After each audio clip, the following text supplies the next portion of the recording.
Halo dan salam sejahtera. Jumpa kembali dengan saya. Topik di video berikut adalah pemberian obat melalui rektal. Pengertiannya adalah memberikan obat-obatan tertentu melalui anus atau rektum. Nah, kemudian cara pemberian obat melalui rektal itu ada dua, mengoleskan dan memasukkan obat suppositoria. Tujuan dari mengoleskan obat adalah sebagai pengobatan atau mengurangi rasa sakit. Biasanya ini dilakukan pada klien dengan penyakit hemoroid, kemudian adanya luka atau fisura pada anus. Kemudian tujuan dari memasukkan obat suppositoria sebagai pengobatan, mengurangi rasa sakit, kemudian mengendorkan otot pernapasan, feses menjadi lunak, dan buang air besar menjadi terangsang.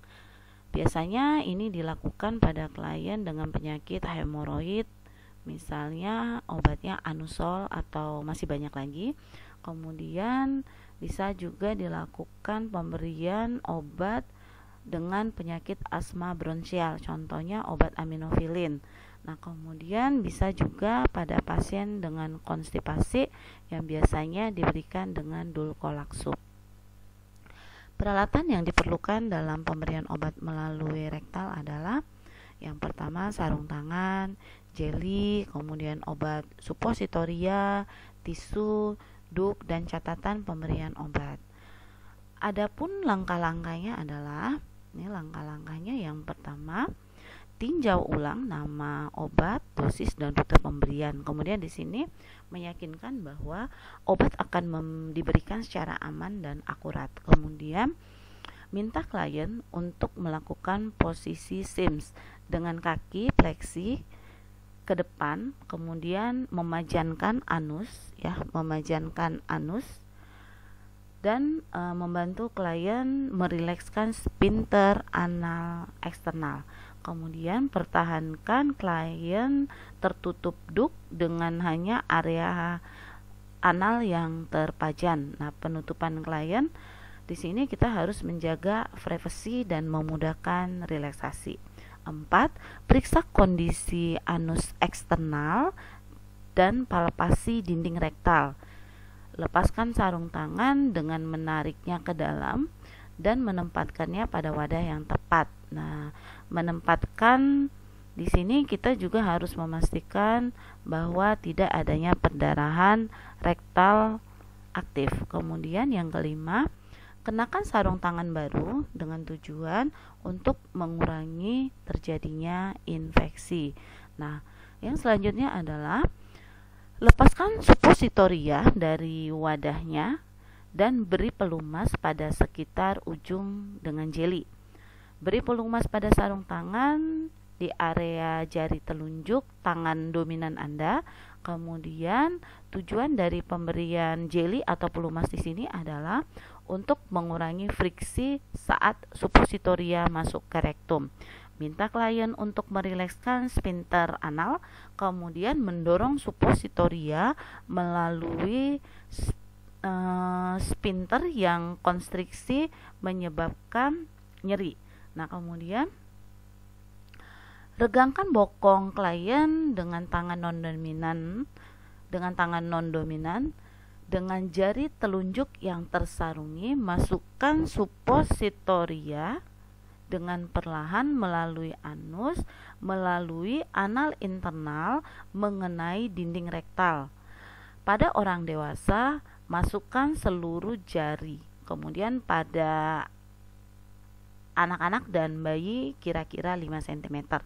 Nah, pastikan bahwa suppositoria itu harus ditempatkan mengenai mukosa rektal ya, untuk absorpsi dan kerja terapeutik. Nah, di sini 9, tarik jari Anda dan bersihkan area anal pasien, kemudian memberikan klien rasa nyaman.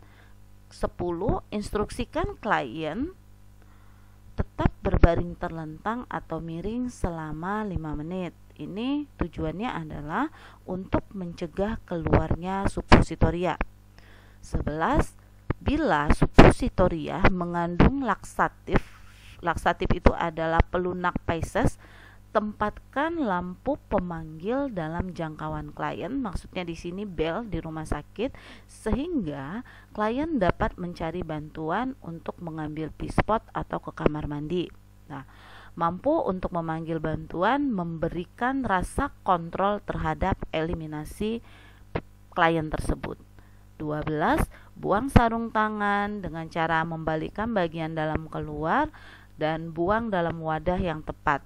Membuang sarung tangan dengan cara ini mengurangi perpindahan mikroorganisme. Nah, pada saat pemberian obat-obatan supositoria, ada beberapa hal yang harus diperhatikan oleh perawat atau kewaspadaan perawat. Mungkin perlu merapatkan bokong klien sebentar untuk menahan dorongan defekasi.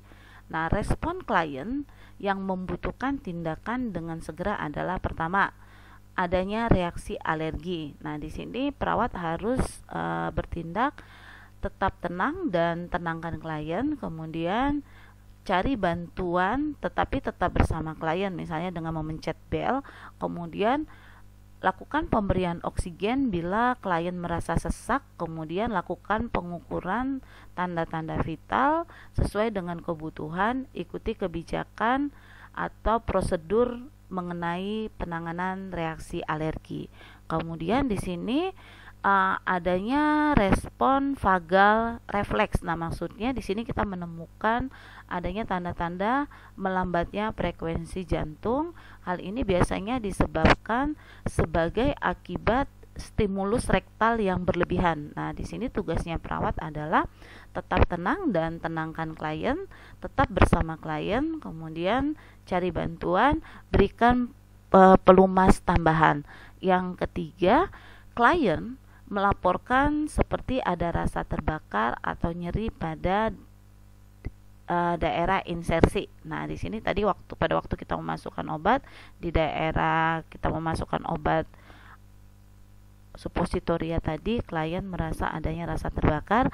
Nah, di sini tugasnya perawat adalah berikan pelumas tambahan. Kemudian yang keempat, klien menolak pemberian obat. Nah, di sini seorang perawat harus mampu melakukan identifikasi mengapa klien menolak dilakukan tindakan pemberian obat.